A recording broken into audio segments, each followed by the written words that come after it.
Grandes maravilhas do mundo.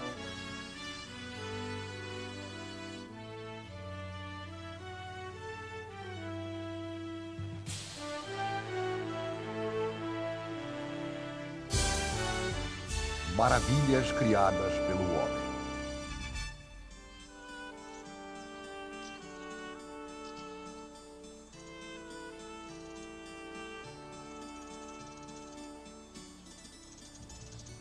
Algumas vezes, não muito frequentes na história da humanidade, a necessidade de construir conspira com uma visão de beleza.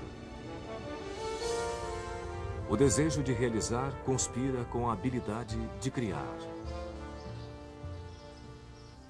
E o que nasce, então, é uma obra de rara beleza, uma maravilha. Obras que paralisam, que tiram o fôlego, que parecem gritar: vejam o que nós podemos alcançar. Estas são as eternas realizações do homem. Testamentos duradouros de uma batalha permanente. Deixar uma marca em um mundo efêmero.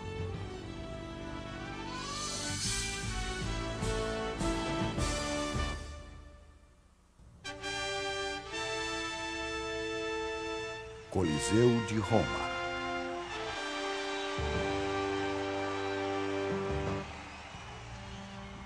Há quase 2000 anos, os romanos testemunharam uma maravilha.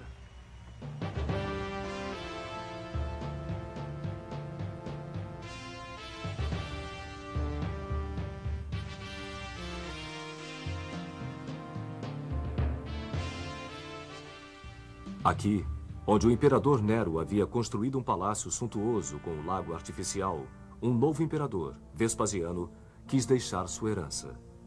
Não com um grande palácio para seu próprio desfrute, nem com um templo para agradar aos deuses, mas com um imenso palácio para o público. Um anfiteatro para sediar os jogos, campeonatos e rituais que acabou se tornando a mais importante assembleia pública da capital.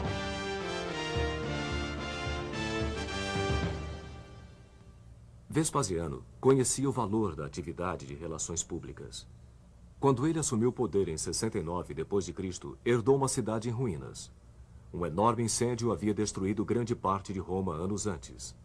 O corrupto Nero, entre outros, havia irresponsavelmente esvaziado as reservas do tesouro, e o Senado romano estava espalhado em campos hostis depois de 2 anos de guerra civil. Vespasiano logo anunciou seu novo projeto. Ele iria drenar o lago artificial de Nero e construir um enorme anfiteatro público, o maior jamais realizado.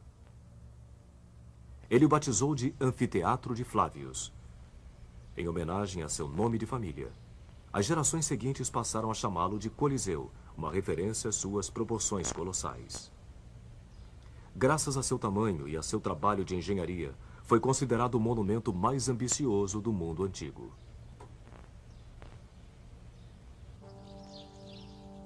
Enormes blocos de calcário foram carregados por escravos para construir a elipse de dimensões monumentais, 600 metros de circunferência, cobrindo 15 hectares e erguendo-se a uma altura de 16 andares. Primeiramente, foram erguidos os arcos e os pilares, e em seguida as paredes laterais foram sendo construídas, preenchendo os espaços vazios com uma rocha vulcânica muito leve chamada Pedra Pomes. Com lugar para 50.000 espectadores, o Coliseu equivale aproximadamente à metade do tamanho do Maracanã. Os construtores de estádios de hoje em dia ainda se baseiam no sistema engenhoso de entradas e passagens primeiramente utilizado no Coliseu. – 80 arcos estão distribuídos no nível do chão, formando 76 entradas. Os espectadores recebiam bilhetes com o seu número de entrada e podiam achar seus lugares tão facilmente que todo o estádio podia ser acomodado em menos de 10 minutos. Uma vez dentro, o lugar de honra era um grande palanque em mármore, onde o imperador se acomodava com sua comitiva, incluindo jovens virgens. Um pouco acima, sentavam-se cidadãos livres. Mais acima ainda, sentavam-se visitantes estrangeiros e escravos. E, finalmente, em arquibancadas de madeira, ficavam as mulheres e os pobres. Mesmo durante os jogos públicos, classes sociais e status eram os princípios da organização. Mas por que uma obra tão impressionante destinada ao esporte? No início dos tempos romanos, jogos públicos, chamados de circos, eram realizados somente em dias sagrados para homenagear os deuses da cidade. Até a época de Jesus, torneios, caçadas a feras e corridas de carruagens eram uma obsessão para os romanos. Qualquer imperador que se prezasse levava a sério os conselhos do historiador Juvenal.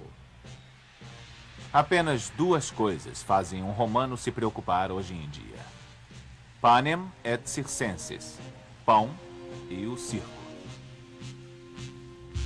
A obra de Vespasiano levaria menos de 10 anos para ser concluída. E apesar de ele não ter vivido para ver seu trabalho terminado, o Coliseu permanece o símbolo eterno de toda uma civilização. Os romanos já provaram ser os melhores engenheiros que o mundo já viu. Inventores do arco, da cúpula, construtores de estradas, aquedutos, pontes e banheiros. Embora a estética romana tenha sido em grande parte emprestada dos gregos, sua tecnologia era profundamente original. Lá perto, no Panteão, uma gigantesca abóbada de concreto parece flutuar suavemente no espaço. Uma estrutura de concreto armado tão grande, vazada por um único raio de luz, não seria construída novamente até o século XX.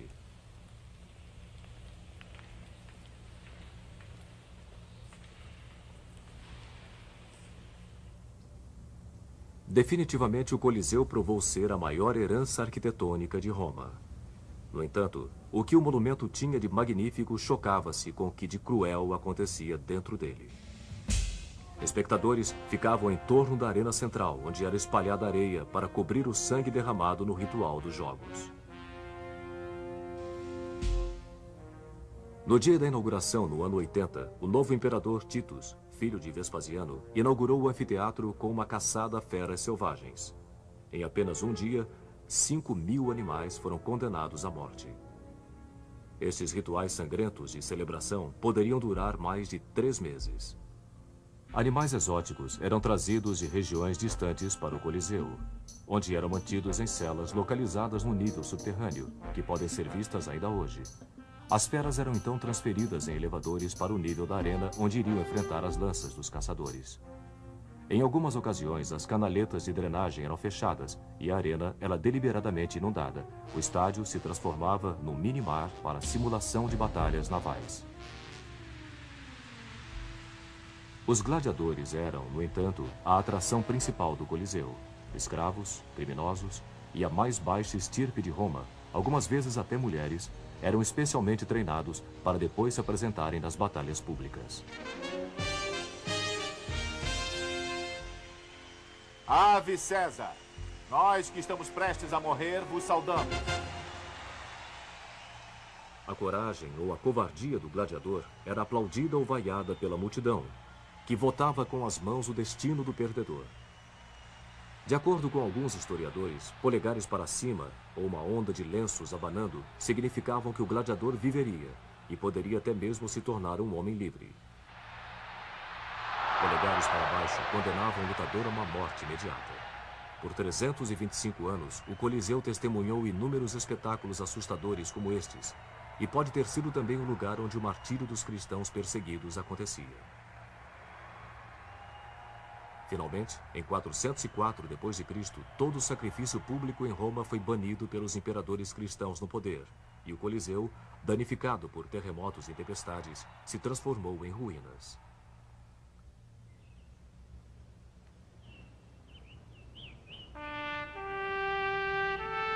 Através dos séculos, o Coliseu se transformou em uma pedreira de mármore, saqueada pelos vários Césares de cada nova era.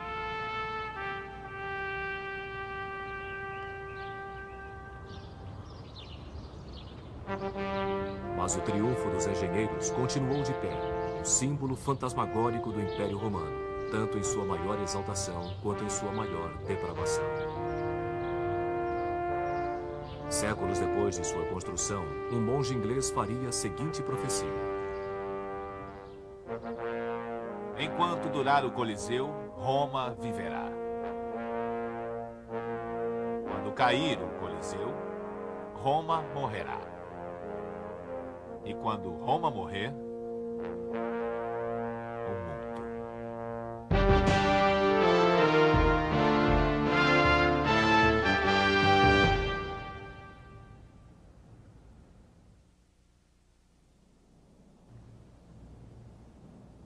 Machu Picchu.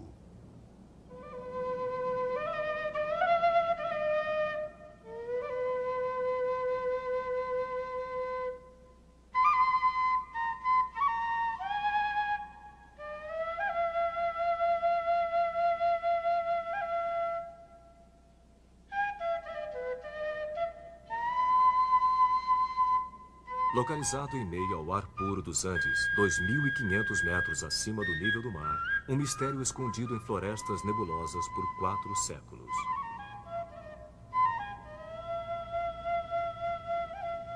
Crônicas do século XVI contam que estas montanhas impenetráveis esconderam a última cidade dos Incas, Vilcabamba, onde Manco Inca, o líder das crianças do Sol, desesperadamente procurou refugiar-se dos espanhóis, que haviam dizimado seu império em sua ânsia por ouro.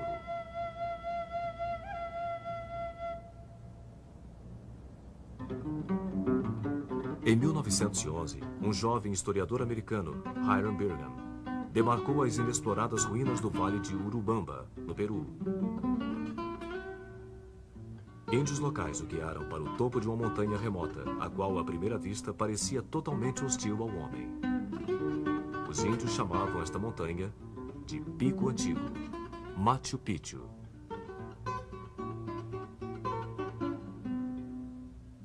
Bingham descreveu a viagem. De 4, nós nos precipitamos por uma grama escorregadia.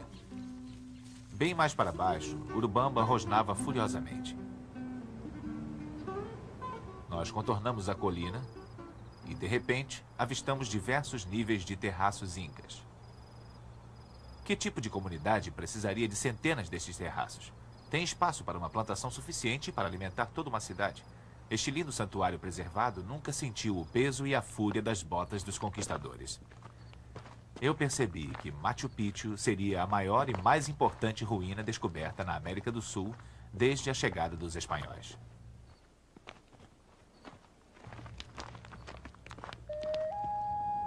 O que Bingham havia visto era extraordinário, mesmo que escondido pelo crescimento da selva. Um platô de 3.200 metros quadrados, com mais de 200 construções de inigualável técnica.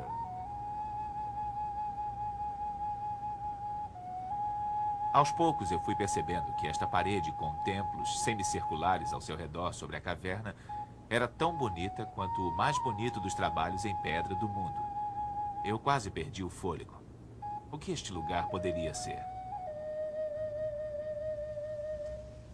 Bingham acabou acreditando que havia achado a cidade perdida de Vilcabamba, refúgio de Manco Inca.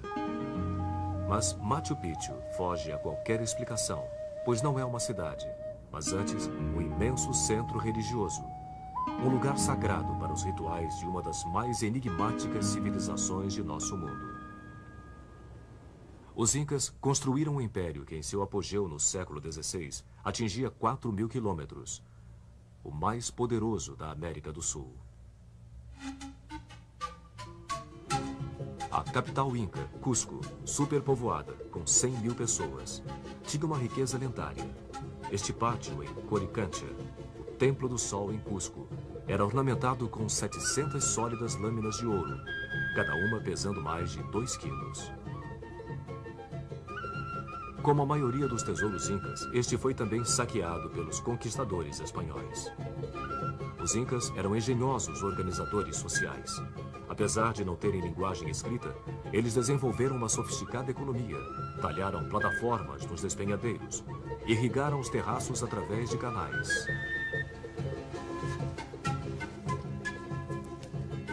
Cultivaram milho, batatas.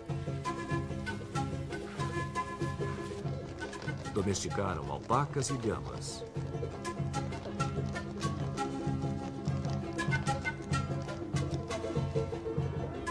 Hoje em dia, muitos dos índios peruanos ainda conduzem suas vidas segundo a cultura de seus ancestrais incas.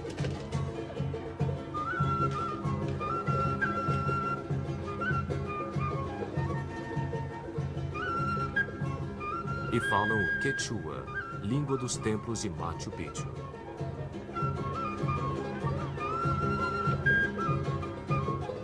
A mais duradoura das realizações incas é também a mais desconcertante: os monumentos feitos em pedra.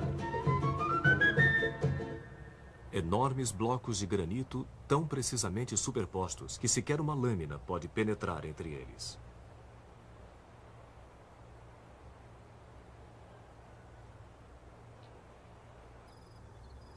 Os construtores arrastaram os blocos de suas pedreiras por quilômetros, e não existem indícios de que eles possuíam rodas, animais de tração ou ferramentas capazes de transportar e construir blocos tão perfeitos. Trabalhadores árduos, tal como seus descendentes, construtores incas transportaram penosamente cada bloco em um ritmo agonizante, arrastando-os pelo solo com cordas e fibras. Algumas vezes as pedras eram tão pesadas que tinham de ser abandonadas no caminho. Mas o homem não era punido. Os incas preferiam culpar as pedras, chamando-as de sai cusca, que significa pedra extenuante. Uma vez em seu destino, as pedras eram talhadas e encaixadas em suas posições. Cerca de 40 ângulos seriam esculpidos em apenas um lado da rocha para assegurar um encaixe perfeito ou criar uma delicada curva na parede, assim como no Templo do Sol.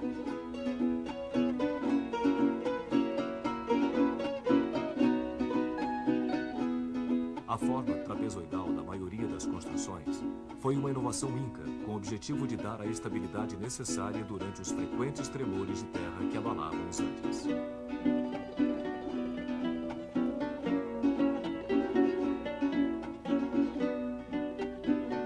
A maioria sobreviveu intacta. Somente seus telhados de palha caíram, vítimas de 5 séculos de clima tropical. Mas o que justifica uma engenharia tão elaborada?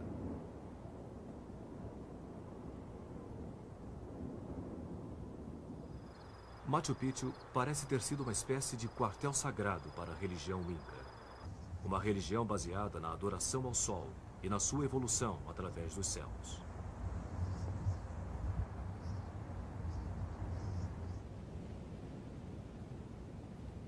O Intihuatana, ou o lugar de pouso do sol, era um patamar de pedra que permitia aos incas prever os solstícios e equinócios do sol, tão críticos para a plantação e a colheita do milho.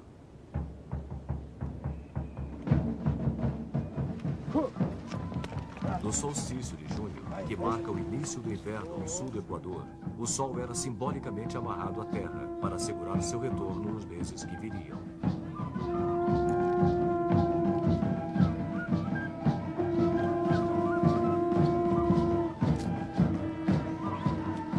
O festival chamado Inti Raymi durava 9 dias e ainda pode ser visto na antiga fortaleza inca chamada Sacsayhuamán.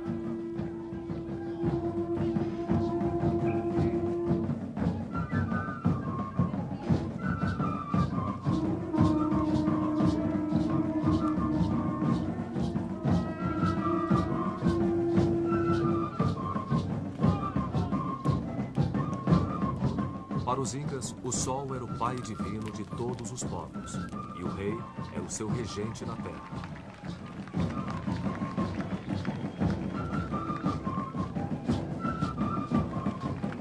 O ouro simbolizava as lágrimas do sol, e o milho era sua obra-prima dourada.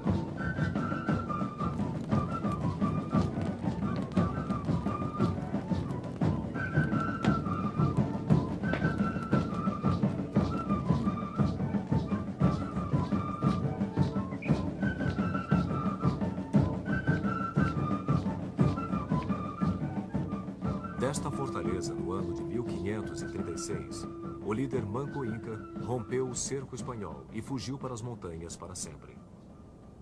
Apenas 4 anos antes, Francisco Pizarro liderou um pequeno grupo de espanhóis até o coração do Império Inca. Atraídos por rumores de fabulosas riquezas e portando armas superiores, menos de 200 espanhóis conseguiram conquistar a população índia de milhões de pessoas. Mataram seu imperador, Atahualpa, e saquearam a capital. Em julho de 1533, os espanhóis já haviam coletado 24 toneladas de ouro e prata.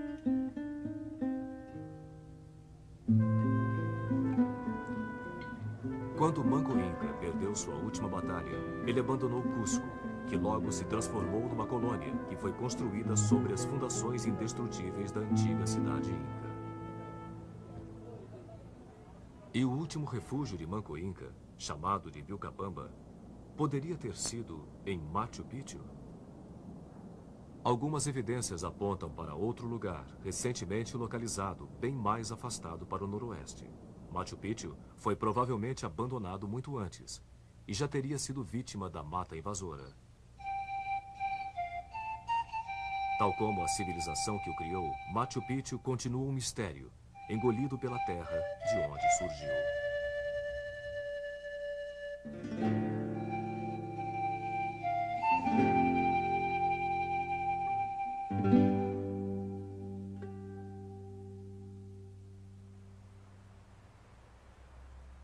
A Muralha da China.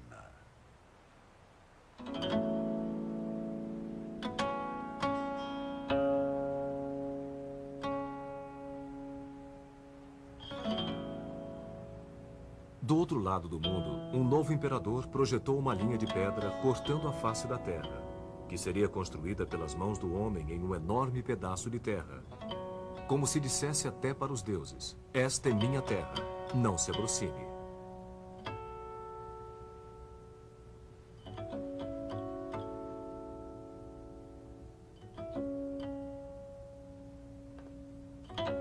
A dinastia Ming da China livrou-se finalmente do jugo dos mongóis, forçando os descendentes de Gengis Khan a se retirarem para as estepes do norte.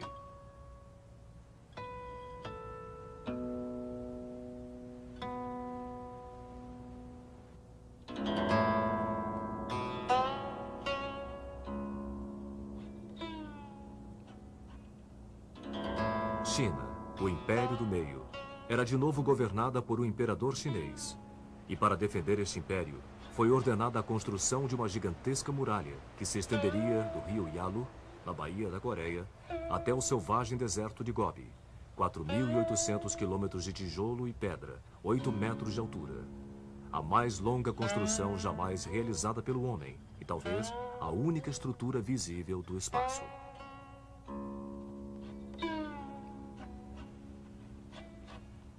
Se a muralha da China fosse esticada de ponta a ponta no Brasil, ela ligaria Macapá a Porto Alegre.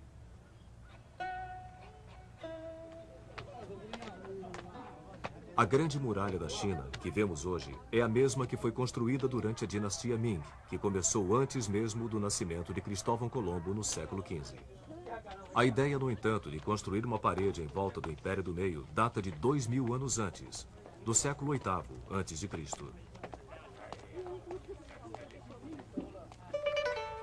Nesta época, a China vivia um caos.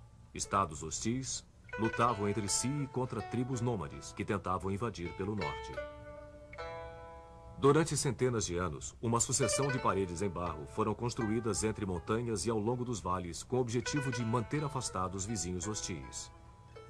Todo este esforço, no entanto, era em vão. Mas no ano 221 a.C., um homem unificou a China e se proclamou o primeiro imperador, Qin Shi Huangdi. Em seu breve reinado de 12 anos, Qin Shi Huangdi ligou os milhares de quilômetros de antigas paredes em uma massiva muralha para a defesa militar contra os bárbaros. Um cinturão em torno de uma nação. Esta grande muralha simbolizaria a China para sempre. Ferozmente protetora, hostil a estrangeiros, prodigiosa por seu trabalho. Um povo unificado.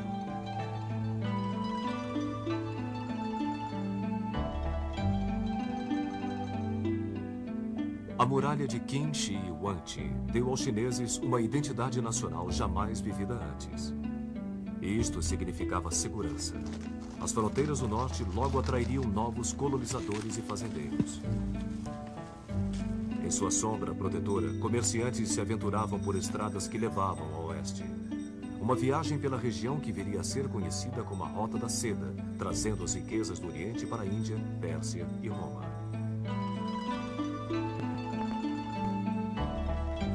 O imperador chinês escreveu: "Agora nosso povo está pacificado e não deve mais temer a guerra. Os homens trabalham na terra, enquanto as mulheres estão engajadas em suas tarefas." Mas esta era a sua versão. A muralha pode ter sido uma grande realização militar, mas foi também o resultado de um trabalho brutal por parte do povo chinês. 800 mil soldados, trabalhadores cativos e prisioneiros foram forçados a trabalhar para erguer a muralha. Criminosos enfrentavam uma punição a mais. Suas cabeças eram raspadas, suas faces escurecidas e colares de ferro eram colocados em seus pescoços. Nesta situação, eram enviados a províncias distantes para buscar matéria-prima. Um cronista escreveu: "Valas ao lado de estradas eram preenchidas com corpos de homens que foram forçados a ir para a construção da grande muralha. E quando homens não podiam mais ser encontrados, suas viúvas se juntavam à marcha." A história de uma das viúvas se transformou em lenda. Aqui, nos limites leste da muralha, perto do mar da China, um templo foi erguido em homenagem a Meng Jiannu. Meng, a história conta, foi atrás de seu marido que havia sido mandado para construir a muralha.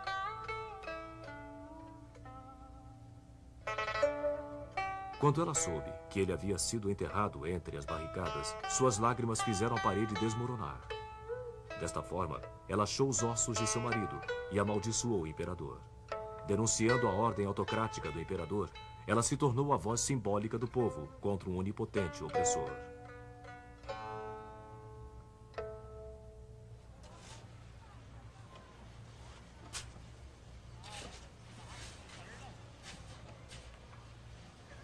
Muito pouco da muralha de Qin Shi Huangdi ainda existe hoje em dia. Esta fortificação de pedra é resultado de 200 anos contínuos de recuperação e obras durante a dinastia Ming. Este trabalho, por sua vez, está sendo restaurado em turnos ainda hoje.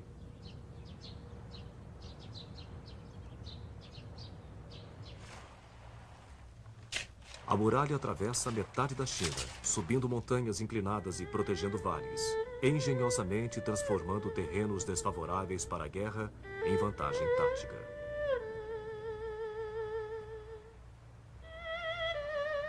Em Shanhaiguan, uma fortaleza circular de 4 quilômetros quadrados olha o horizonte como se fosse a cabeça de um dragão deslizando em direção do mar. Um fosso de 8 metros de profundidade protege este portão chamado de o primeiro passo para o paraíso.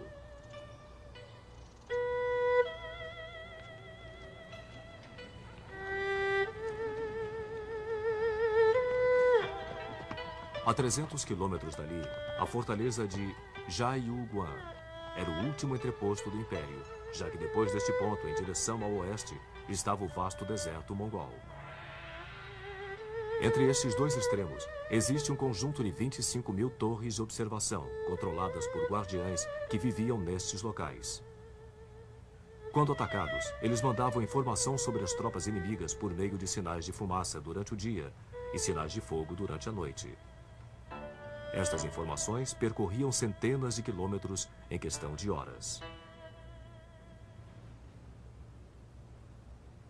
Perto de Beijing, a toda poderosa fortaleza de Badalin foi construída cercada por diversas camadas de paredes externas, grande o suficiente para acomodar 5 cavalos montados ou 10 homens de infantaria marchando lado a lado.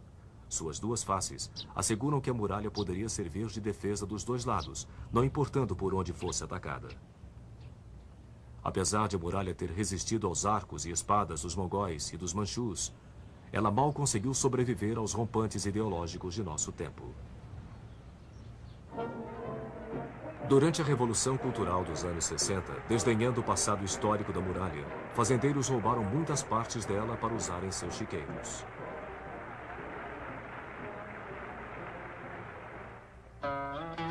Mas hoje em dia a muralha foi restaurada, não apenas física, mas também figurativamente, de acordo com o papel que ela teve na história nacional da China.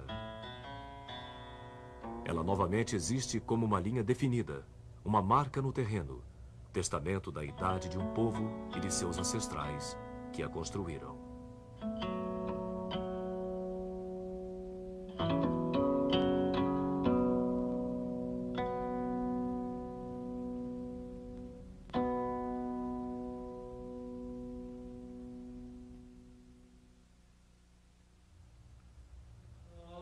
Kremlin.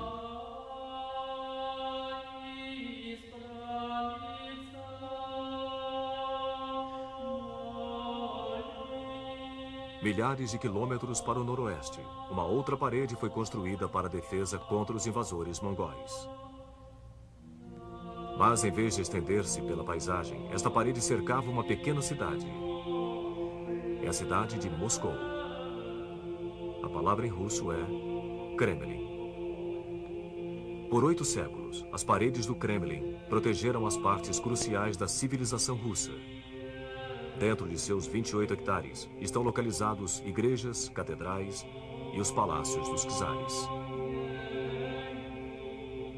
Foi dentro do Kremlin que os regimes de Ivan o Terrível e Pedro o Grande nasceram. Que a Igreja Russa Ortodoxa dominou as almas da nação. Aqui estão os esplendores e os excessos dos Romanovs. Aqui foi a capital da República Revolucionária de Lenin. E aqui Stalin fez derramar o sangue de seu próprio povo. Por trás destas paredes, a Guerra Fria foi travada.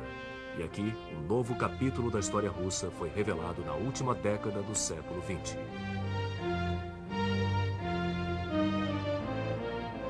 Todo o enredo da história do povo russo está incorporado pelas torres e cúpulas deste complexo. É um monumento aos seus maiores esforços e aos seus grandes fracassos. O escritor russo Mayakovsky foi ainda mais além. A Terra, tal como conhecemos, começa no Kremlin. O Kremlin teve, de alguma maneira, um começo mais modesto.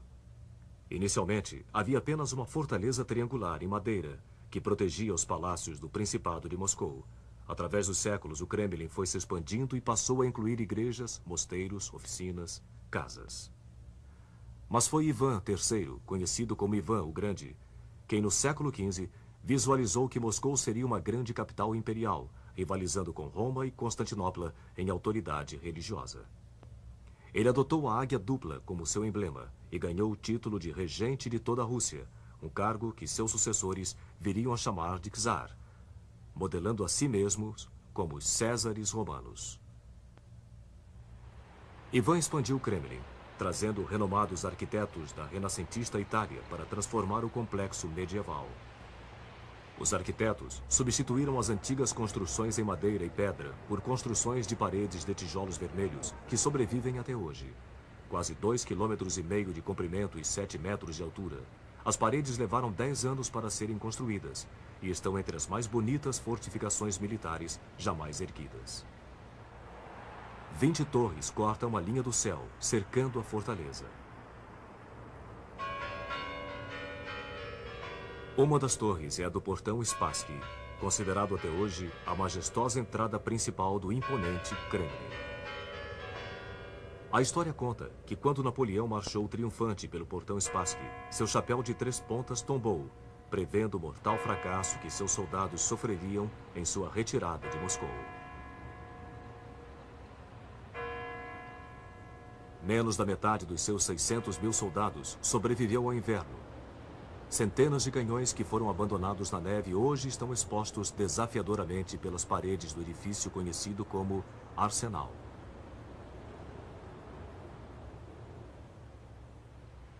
Mas se a espinha dorsal do Kremlin são suas paredes e torres, sua alma é representada pela Praça da Catedral.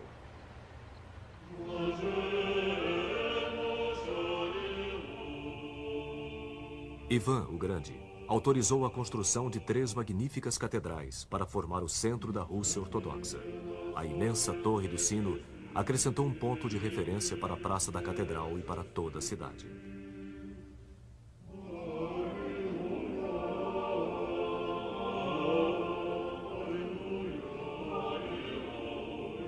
Catedral de Ascensão, nomeada por Fioravante de Bolonha, tem uma forma simples, mas monumental, entre 5 cúpulas de ouro.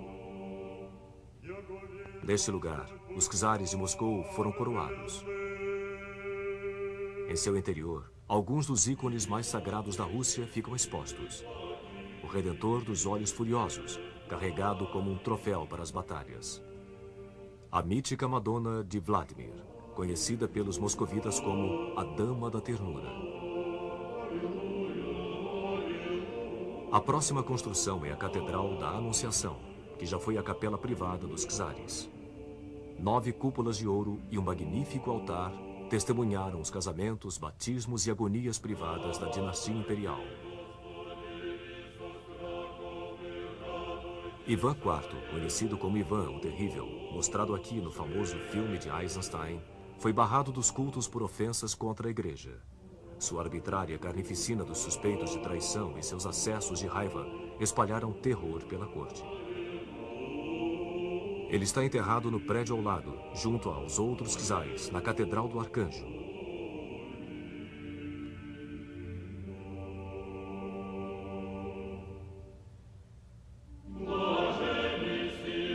Seu túmulo se encontra ao lado do de seu filho, que foi morto por Ivan com suas próprias mãos.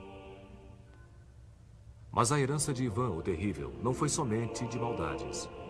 Ele fez construir a Catedral de São Basil, bem próxima do lado externo da parede do Kremlin.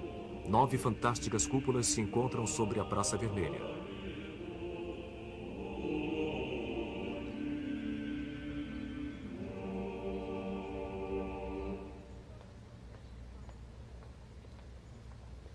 Foi por um capricho de Ivan que a catedral foi construída no meio do barulhento mercado público de Moscou, e não no solene complexo.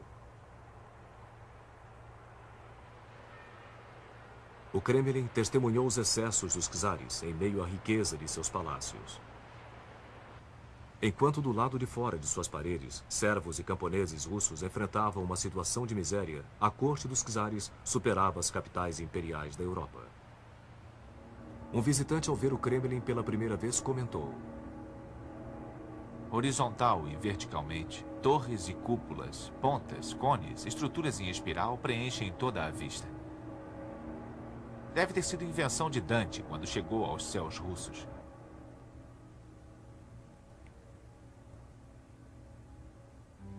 O Palácio das Faces, o mais antigo monumento do Kremlin, continha salas de recepção dos czares, onde mulheres, banidas de suas funções oficiais, observavam as intrigas da corte de uma janela em arco.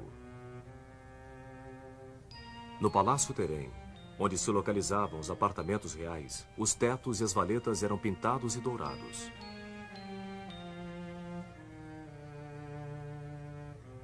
Neste palácio, o jovem czarevich Pedro, o primeiro Romanov, presenciou o assassinato de sua família. Com apenas 10 anos de idade, ele foi forçado a dividir o trono com seu meio-irmão, literalmente um duplo trono, enquanto sua meia-irmã, Sofia, discretamente passava instruções para o jovem czar. Foi Pedro quem, em 1712, colocou um fim das intrigas sangrentas do Kremlin, transferindo a capital para a nova cidade do norte, São Petersburgo. Mas o Kremlin permaneceu uma casa longe de casa para os Romanov. Durante os 2 séculos seguintes, os antigos palácios foram reunidos no Grande Palácio do Kremlin, que se tornou a peça magistral da corte imperial. Ambientes para recepção pública foram construídos em larga escala para impressionar os visitantes ilustres. Somente o St. George Hall mede 65 metros de comprimento.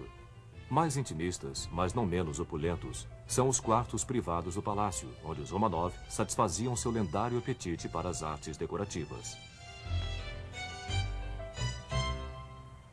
Muitos dos tesouros do Kremlin eram eventualmente expostos no Museu Imperial, conhecido como The Armory, onde os esplendores da corte foram cuidadosamente restaurados, mesmo durante a era da dominação soviética.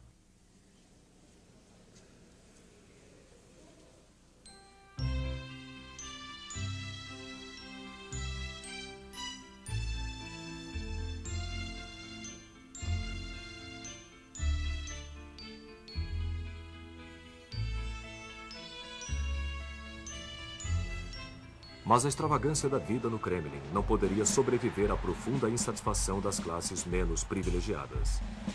Depois da Revolução de 1917, Vladimir Ilyich Lenin fundou a nova República Socialista.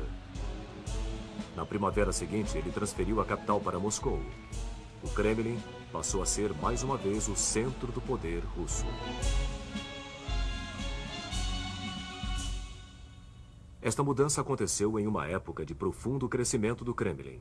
Prédios do novo parlamento soviético e casas do Congresso foram levantados no severo estilo realista, contrastando com seus imponentes e ornamentados vizinhos. Aqui também ficavam os alojamentos espartanos de Lenin, que preferia comer em pratos lascados do que em pratos de porcelana imperial. Em mãos soviéticas, o Kremlin foi transformado em um diferente tipo de monumento, não para atender às riquezas da corte, mas para servir ao poder do Estado comunista. A estrela vermelha substituiu a dupla águia dos czares. Bustos de Lenin substituíram os ícones dos santos. E a tumba onde Lenin foi embalsamado se tornou um lugar de peregrinações sagradas para seus seguidores. Mesmo hoje em dia, quando os russos repudiam seu passado soviético, eles não rejeitam o Kremlin. É a história de nosso Estado. O Kremlin sempre foi o centro político, cultural e espiritual do país. Para mim, o Kremlin é sagrado. É a história do Estado da Rússia, o qual existe e vai sempre existir, independentemente das comoções que podem vir a acontecer e a sacudi-lo. Nós realmente amamos este lugar, eu em particular. Eu trouxe minha filha para mostrar a ela quão esplêndida nossa terra é, para contar a ela o que nós vemos, o que nós sabemos e o que nós lembramos. O Kremlin continua a cativar o coração do povo russo, não somente por sua beleza, mas pelo que ele carrega de verdade, suas memórias e esperanças.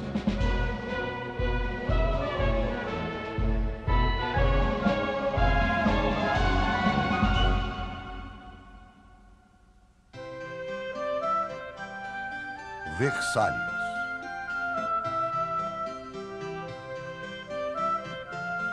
Enquanto o Kremlin sobreviveu a revoluções, há um outro palácio que mal sobreviveu a uma.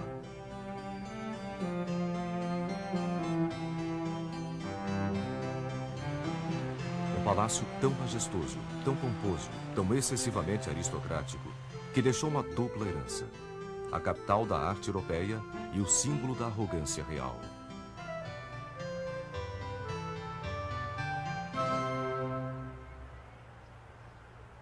Versalhes começou com um ato de ciúme.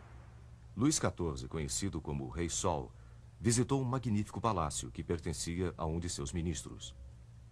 O rei se sentiu tão ultrajado com a pompa do encontro no palácio de seu subordinado que mandou aprisioná-lo e saqueou sua casa. O material saqueado iria encontrar seu novo lugar no novo palácio que Luís XIV construiria para uso próprio. Ele escolheu um terreno pantanoso em Versalhes, 18 quilômetros ao sul de Paris. Quando garoto, ele cresceu apaixonado pela casa de caça de seu pai, que se localizava nesta região.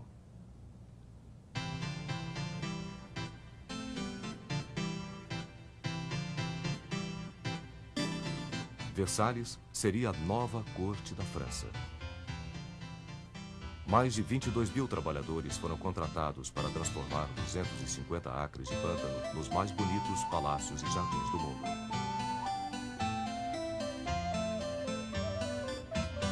Paisagens foram criadas onde nada existia. Rios foram redirecionados para suprir 400 fontes com milhares de litros d'água.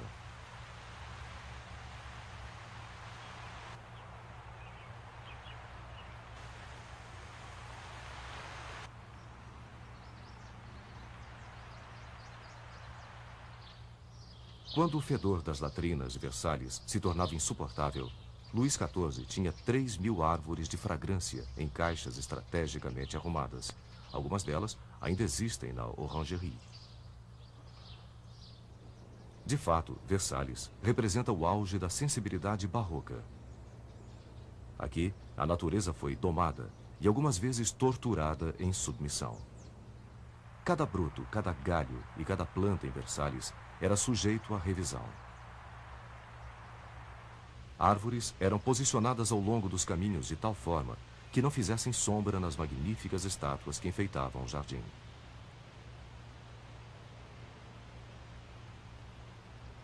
Cerca de 150 mil vasos de flores eram trocados aproximadamente 15 vezes ao ano, para que Versalhes estivesse sempre florido.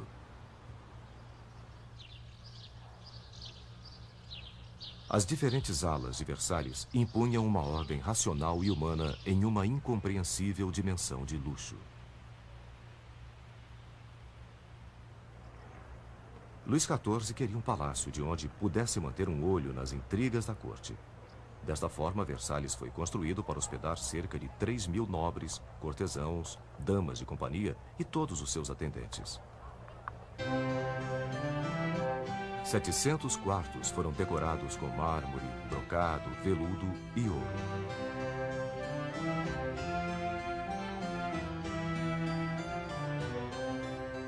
Versalhes se tornou a moradia e o local de encontro da aristocracia francesa. Luís XIV gostava de viver exposto aos olhos públicos e, portanto, mantinha o palácio aberto a todos que estivessem interessados em conhecê-lo.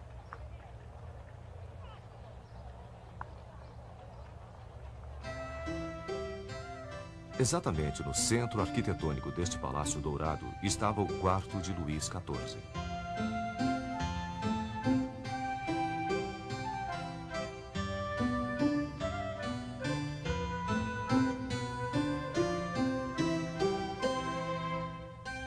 O dia começava aqui não com um nascer do sol, mas com um despertar do rei. Um ritual chamado de o nascer do rei. Luís XIV tinha um atendente para cada função. Um para vestir a manga direita da roupa, outro para vestir a manga esquerda, um para colocar a gravata, outro para amarrá-la. 4.000 serventes e 500 cozinheiros alimentavam o enorme apetite da corte por cerimônias.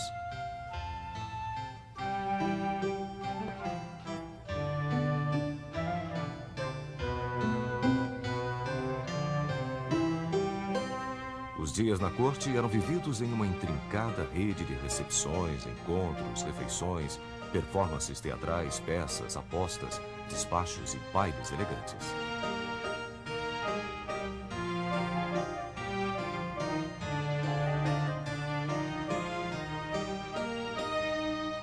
O rei frequentemente participava de apresentações de balés folclóricos. Era sabido que somente o rei poderia se juntar aos bailarinos.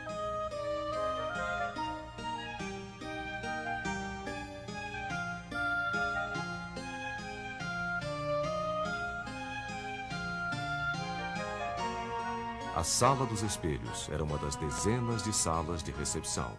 Os 400 espelhos eram posicionados para iluminar a sala durante o pôr do sol.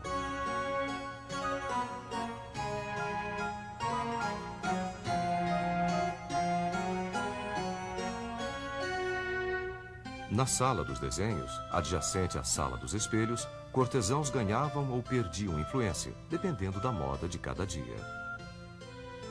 A menor afetação do rei, seja na vestimenta, na cozinha, dança ou arte, desencadeava uma onda não somente por toda a França, mas por todas as cortes da Europa.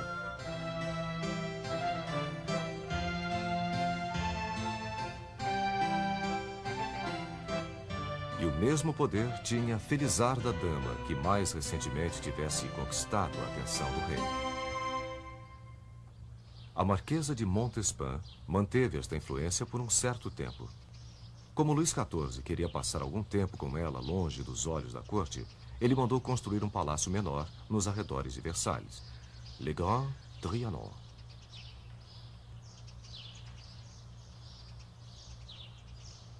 Em 1715, Luís foi sucedido por seu bisneto, Luís XV, que expandiu Versalhes sob a influência de outra marcante mulher, Madame de Pompadour, sua amante por 20 anos. Ela também queria uma casa afastada da corte, e Luís XV construiu o Petit Trianon. Mas Madame Pompadour não chegou a ver seu palácio pronto, e ele se transformou mais tarde, na casa de encontro do rei com sua nova favorita, a Condessa de Paris. Mas foi uma outra mulher de Versalhes quem iria representar os excessos da corte francesa, Maria Antonieta. Maria, que era austríaca, acabou ocupando este leito através de um casamento politicamente arranjado e extremamente impopular com Luís XVI. Ela nunca conseguiu conquistar o povo francês, mesmo tendo feito o seu melhor para impressionar a corte. Maria tinha uma queda pelo estilo de vida rústico, pelo menos a sua versão real. Para satisfazer seu gosto pelo campo, uma vila charmosa foi artificialmente construída com seu próprio pequeno moinho e com antigas cabanas que tinham suas paredes cuidadosamente rachadas e tudo mais que fosse necessário para caracterizar a vila. Foi nesse seu refúgio idílico que, em 5 de outubro de 1789, Maria Antonieta foi alertada sobre o fato de que a Revolução Francesa chegara a Versalhes. Raivosos parisienses estavam se aproximando do palácio. A família real deixou Versalhes na manhã seguinte e nunca mais retornou. E Versalhes, que apenas 6 anos antes havia assinado o tratado que dava à América sua independência, agora era considerado um símbolo da tirania em seu próprio país.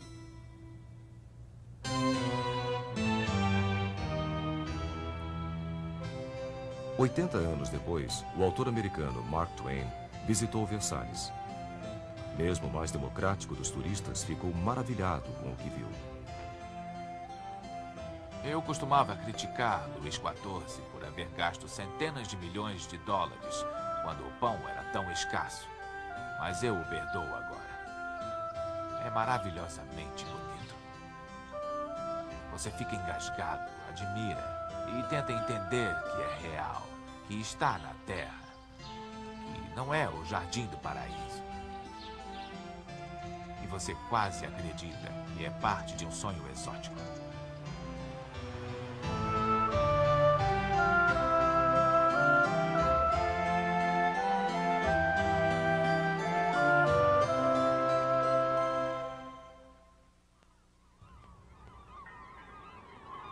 Estátua da Liberdade. Durante toda a viagem, eles estavam falando que nós iríamos encontrar uma bonita senhora com uma tocha. E eu não conseguia visualizar a cena. Quando eu a vi, eu disse: Mãe, mãe, vem aqui. Esta é a liberdade. Esta tocha lá no alto quer dizer seja bem-vindo. Finalmente nós viemos à Terra Prometida para a Estátua da Liberdade. Bonita, linda mulher. Eu disse para minha mãe o que ela significa. Minha mãe me abraçou e respondeu: ela significa América.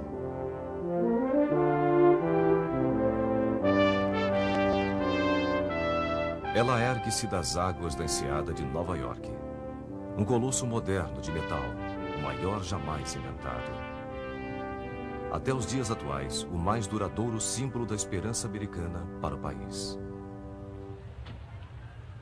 Tal como os milhões de americanos que passam por ela, a história da Estátua da Liberdade começa do outro lado do oceano, em um país tumultuado. O ano era 1865. Em Paris, o regime duro e beligerante de Napoleão III tornou o democrático sonho da Revolução Francesa em uma memória sombria. Para alguns liberais franceses, a América era a verdadeira inspiração dos ideais democráticos perdidos da França. Eles almejavam a fraternidade que uma vez ligara Washington a Lafayette. Entre eles estava o escultor Frédéric Bartholdi, que pensou em desenvolver um monumental presente para a jovem nação. Eu tentarei glorificar a República e a liberdade lá, na esperança de um dia achá-las aqui de novo. Ele queria que seu presente fosse a primeira coisa que os visitantes vissem quando entrassem no Novo Mundo. Então escolheu Bedloe's Island como lugar indicado. Se os americanos pagassem por um pedestal, ele prometeu a si próprio que a França pagaria por uma estátua colossal. Bartholdi pensava sempre grande. Seus trabalhos mais recentes eram bombásticos e patrióticos, mas eles eram pequenos comparado a este próximo trabalho que iria levar 15 anos para ser feito. ele nomeou Liberdade Iluminando o Mundo. Moldar a estátua foi a maior realização de Bartholdi. Na França, ele começou a testar modelos em cerâmica e bronze em tamanhos cada vez maiores. Tochas de madeira foram feitas como modelo e, em seguida, gesso era colocado por cima. Em sua oficina em Paris, metalúrgicos cuidadosamente cortaram enormes placas de bronze norueguês em pedaços tão finos quanto uma moeda para se adaptarem aos moldes. Cada detalhe da estátua, desde seu penteado até as pregas do vestido, foi meticulosamente trabalhado. A cor original das peças, um marrom escuro, foi gradualmente se transformando em um cinza claro por causa da maresia do Atlântico. A enorme estátua teria também de resistir a ventos de mais de 200 km por hora sem tombar no mar. Bartholdi procurou o mais brilhante engenheiro civil da França, Gustave Eiffel, para desenvolver um engenhoso sistema de suporte de 1.800 vigas, incluindo um esqueleto principal e uma série de estruturas que permitiriam as placas de cobre expandir e contrair, de acordo com o tempo, sem rachar. O andaime desenvolvido por Eiffel era o mais alto jamais criado até então, elevando a gigantesca senhora por sobre os tetos de Paris para que todos pudessem ver. Mas enquanto Paris estava exultante, a América vacilava. As contribuições eram pequenas. Tinham arrecadado bem menos do que os $250 mil necessários para a construção do pedestal. Bartholdi levou a tocha para exposições beneficentes em que visitantes eram convidados a conhecer e subir no pedestal. Finalmente, o editor Joseph Pulitzer conclamou os cidadãos de Nova York a apoiarem o pedestal. O pedestal sozinho já era uma obra-prima da engenharia e foi desenvolvido por Richard Morris Hunt para harmonizar com a estátua e não competir com ela, e principalmente para suportar um peso de 225 toneladas de ferro e cobre.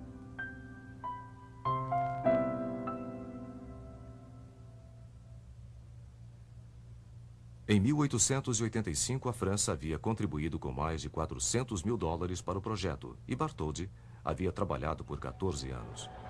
A estátua completa foi desmontada e enviada à sua nova casa embalada em mais de 200 caixotes, 39 somente para rebites.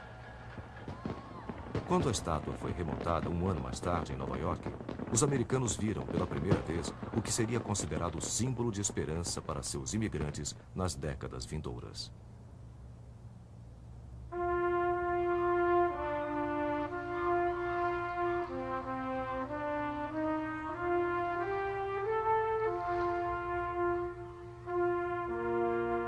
A estátua terminada era da altura de 15 andares, com um dedo sozinho medindo 3 metros.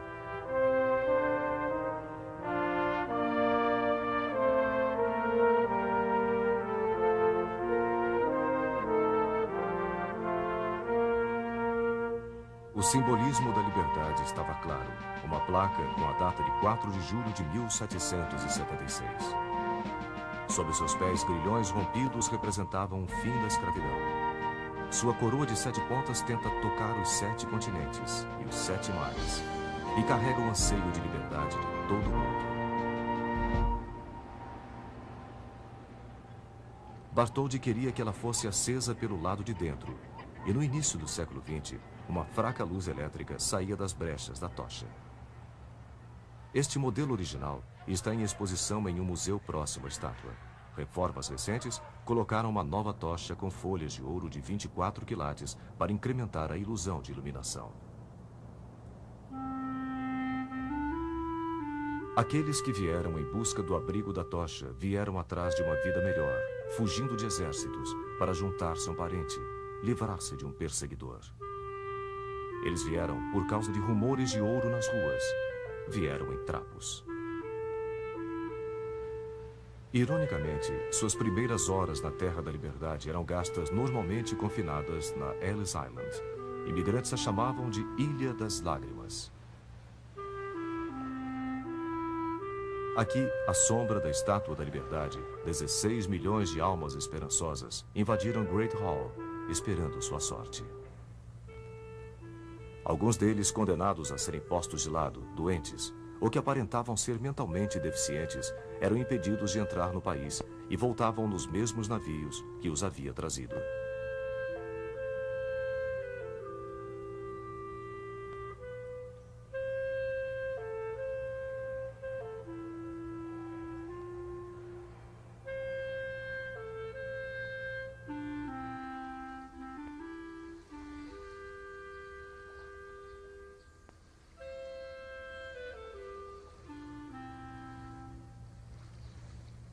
À medida que barcas os levavam para a metrópole de Nova York, eles deixavam para trás a estátua colossal e sua tocha. A poetisa Emma Lazarus, filha de imigrantes russos-judeus, deu à estátua uma definição que Bartholdi não havia pensado. Suas palavras estão embasadas de sentimento de liberdade. Que venham a mim os seus cansados, os seus pobres, a sua massa oprimida que deseja respirar livremente, aqueles barrados no teu cais. Que me venham estes, os sem teto à mercê das intempéries. Ergo minha luz ao lado do portal dourado.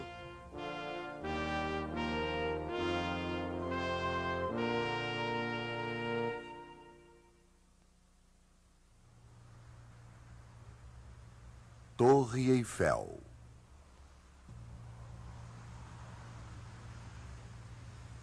Enquanto os americanos saudavam sua mais nova maravilha importada, em Paris, os franceses estavam construindo uma outra que guardariam para eles. O mesmo engenheiro que havia construído a estrutura para a Estátua da Liberdade recebeu a missão de sua vida. Gustave Eiffel, construtor de pontes e engenheiro estrutural, foi incumbido de construir um monumento para o centenário da Revolução Francesa. Eiffel conhecia tanto história quanto metalurgia. Ferro fundido o permitiria construir uma monumental estrutura com um impacto tão grandioso quanto o da Revolução. Ele planejou uma torre com uma altura estonteante, quase 350 metros de ferro trabalhado, e que permaneceria como a mais alta estrutura do mundo por 40 anos.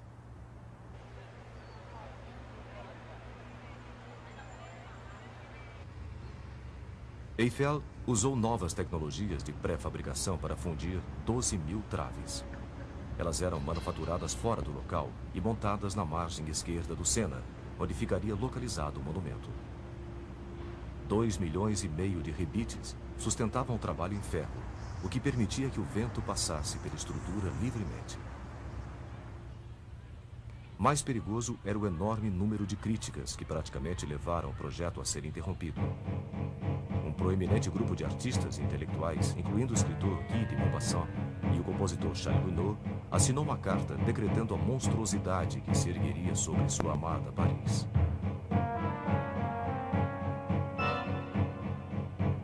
A inútil e monstruosa Torre Eiffel é como uma gigantesca chaminé preta de uma fábrica. Esmagando com sua enorme massa a Notre-Dame. O Louvre, o Arco do Triunfo. Todos os nossos monumentos serão humilhados sob esta mancha negra.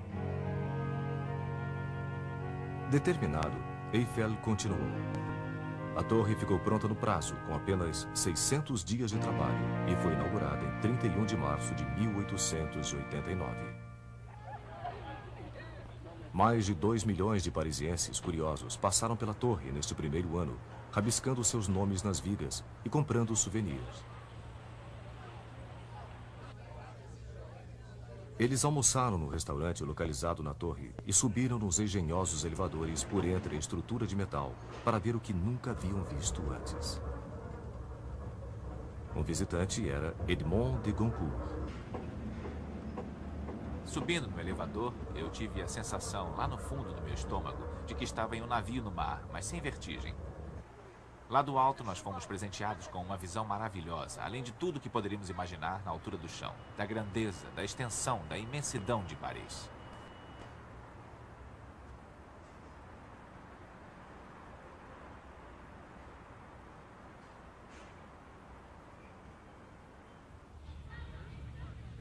A torre mudou a maneira como os parisienses viam o mundo à sua volta. Paris não era mais simplesmente uma cidade de ruas e bulevares, mas tinha agora uma estonteante vista nova, do céu e do horizonte, tons de cores e luzes. E os artistas de Paris viram a sua antiga vista com novos olhos. Os pintores da cidade, já responsáveis por revolucionar o mundo da arte, tinham agora um monumento digno de sua moderna visão da cidade. De uma certa maneira, Eiffel criou em ferro o que artistas estavam criando em óleo. Georges Seurat usou os mais básicos elementos da pintura, luz e cor, e aplicando-os corretamente, produziu uma impressão maravilhosa de leveza, uma beleza atemporal. Mas da mesma forma, Eiffel esculpiu com alguns componentes essenciais da arquitetura. Vigas e traves foram empregadas para formar uma estrutura que, vista de longe, parece, de alguma maneira, ser leve como ar, uma silhueta eterna, sem fim.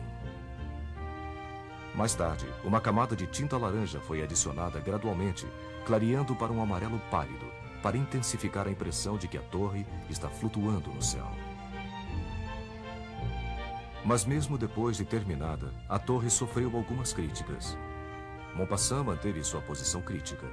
Na verdade, ele disse ter gostado de jantar na torre porque era o único lugar em Paris onde ele não tinha de olhar para ela. A Torre Eiffel chegou mesmo a ter sua demolição programada em 1909. Somente o seu novo uso como torre de rádio a preservava. E quando sua altura ajudou a interceptar as transmissões do exército alemão durante a Primeira Guerra Mundial, a permanência da torre foi garantida.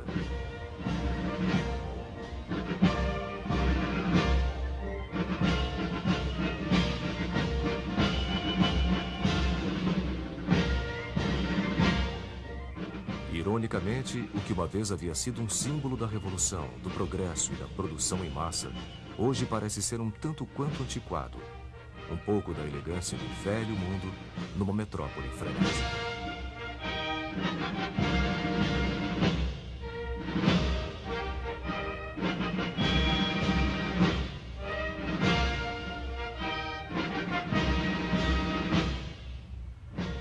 Mas, para sua época, a torre representou um passo ousado. Ela representou as boas-vindas à era moderna. Misturou beleza com tecnologia, garantindo que os dois poderiam coexistir. Esta lição, por si só, já faz da Tour Eiffel a Torre Eiffel, a mais otimista das maravilhas jamais construídas.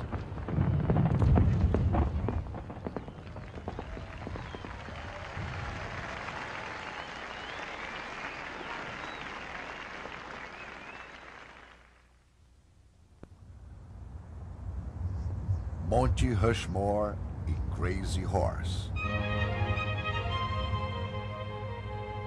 No coração da América, um outro sonho audacioso se tornou realidade no paredão de uma montanha de granito.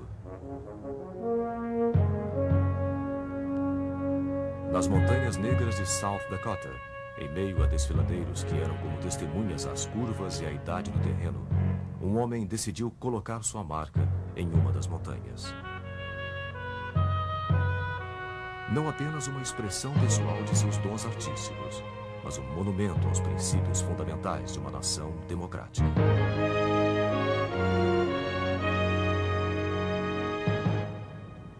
Mount Rushmore começou com um sonho provinciano de um historiador pouco conhecido chamado Dwayne Robertson.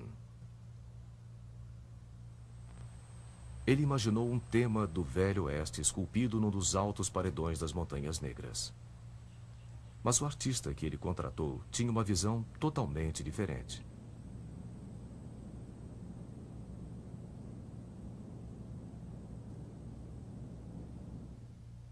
Gutzon Borglum era o filho americano de imigrantes dinamarqueses, um dedicado pintor e escultor que havia estudado com Auguste Rodin e que já havia feito várias esculturas de figuras históricas, tais como Abraham Lincoln e Robert Lee.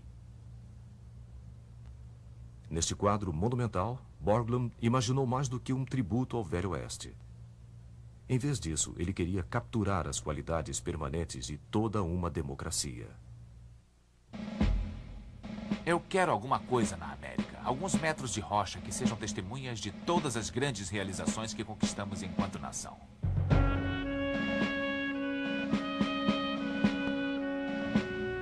Borglum investigou a fundo a psique americana para descobrir os arquétipos dos ideais nacionais. George Washington, que para Borglum era a incorporação da liderança democrática, o herói da Revolução e o homem que deu dignidade à causa da liberdade americana.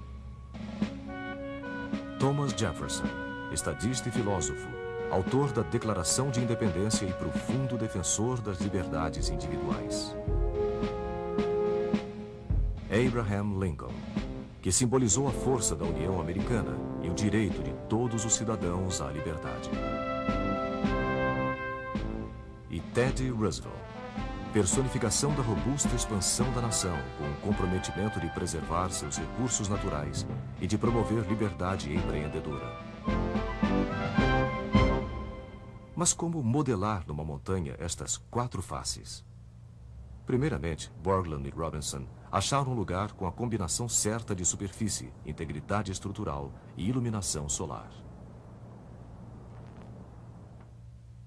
O trabalho de Borglum começou em 1927 e iria continuar esporadicamente por 14 anos. Envolveria mais de 300 trabalhadores e, finalmente, custaria quase $1 milhão.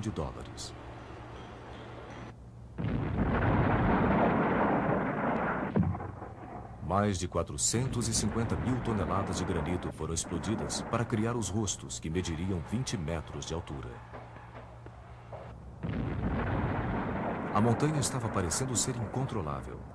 Pedras instáveis forçaram Borglum a dinamitar sua primeira tentativa, que colocava Washington e Jefferson em lugares opostos. Persistentemente, Borglum começou um novo Jefferson, esculpindo a cabeça um pouco mais alta do que as outras e evitando assim rachaduras perigosas. O sucesso de Borglum em Mount Rushmore dependia, além da engenharia, de alcançar beleza artística em uma escala ampla. Borglum conseguiu passar emoção além das rochas. Uma ponta de granito na cavidade da pupila conseguiu dar a impressão de brilho no olhar. Borglum havia planejado esculpir todas as figuras até a altura da cintura, mas morreu em 1941, antes que pudesse terminar. Seu filho, que apropriadamente recebeu o nome de Lincoln, completou as cabeças, mas o começo da Segunda Guerra Mundial impediu que houvesse qualquer cerimônia de inauguração. Finalmente, 50 anos depois de estar pronto, Mount Rushmore foi oficialmente inaugurado em julho de 1991, colocando o selo final num monumento que veio para representar as conquistas do espírito humano. Gutzon Borglum. Nós acreditamos que o memorial à nação deve ter serenidade, nobreza, poder, tal como tinham Washington, Jefferson, Lincoln e Roosevelt, esculpido nas alturas, o mais perto do céu que podemos, para mostrar à posteridade que tipo de homens eles eram. E aí devemos rezar para que estes marcos durem até que o vento e a chuva os desgastem.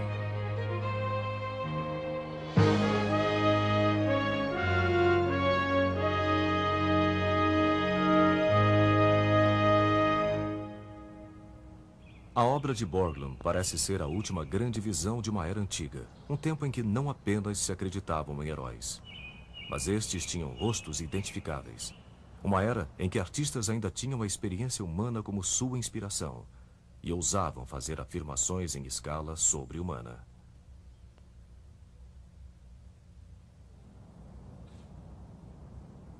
Existe outra grande maravilha sendo desenvolvida, mesmo em nossa era impaciente. E ela está localizada a apenas 27 quilômetros da obra-prima de Borglum, em Mount Rushmore. Aqui, um órfão meio americano, meio polonês chamado Korczak Ziolkowski começou a mais ambiciosa escultura em rocha de todos os tempos.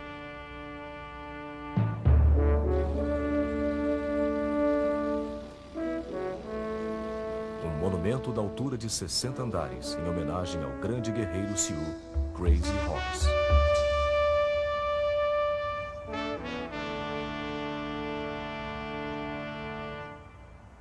Durante os anos 30, enquanto os rostos de presidentes americanos descendentes de europeus começavam a tomar forma na rocha de granito em South Dakota, o chefe urso em pé, da nação Sioux, fez a Korczak uma pergunta desconcertante. Onde estavam os monumentos de seu povo, dos heróis de uma tribo que povoou a região por 400 séculos, mas que havia sido aniquilado em menos de 4 décadas? A resposta de Korczak foi que ele dedicaria o resto de sua vida à construção de um moderno colosso, ao Crazy Horse. A escala é inacreditável. Todas as 4 cabeças de Mount Rushmore caberiam em apenas uma cabeça do Crazy Horse. Korczak viu nesse lendário guerreiro a dignidade heróica de um povo vencido. Ele se dedicou à sua tarefa com a mesma perseverança que seu outro herói e mentor, Gutzon Borglum. Excêntrico e visionário, Korczak investiu milhares de dólares de seu próprio bolso nos direitos sobre a montanha. E em 1947, com menos de $200 de capital próprio, ele começou sua tarefa hercúlea. Eu sou um contador de história na pedra, mas isto é tudo o que eu sou. Eu quero dizer ao mundo que existiu aqui, em uma determinada época, um povo que era admirável. Eu não pretendia fazer isto tão grande. Eu pretendia fazer algo em torno de 35 metros de altura. Puxa, uma figura com 35 metros parecia nada, e aí eu resolvi. Vou esculpir toda a montanha. Depois de 4 décadas, 8 milhões de toneladas já haviam sido tiradas da montanha. Korczak sabia que não viveria para ver seu trabalho completo. Quando morreu em 1982, deixou planos para a continuidade da obra, que está agora sendo trabalhada por sua viúva Ruth e a maioria de seus 10 filhos. Eu acho que ele pensava que não havia limites para o que se quer fazer quando realmente se deseja fazer. Se você realmente acredita naquilo, trabalha duro o suficiente e está disposto a pagar o preço necessário, você pode fazer o que quiser. Você pode ser o que quiser neste mundo. Korczak simplificava sua própria filosofia citando um velho ditado que ele ouviu certa vez. Quando as lendas morrem, os sonhos acabam. Quando os sonhos acabam, não existe mais grandeza. Crazy Horse espera pelo próximo sonhador. Em suas sombras, um ouvinte pode ouvir a história de todas as criações humanas, tão atemporais quanto o vento das montanhas. Um sussurro de antigos heróis. A inspiração de antigos realizadores. É um chamado a grandes visões e grandes realizações. Um apelo para deixar uma marca, para criar uma nova maravilha.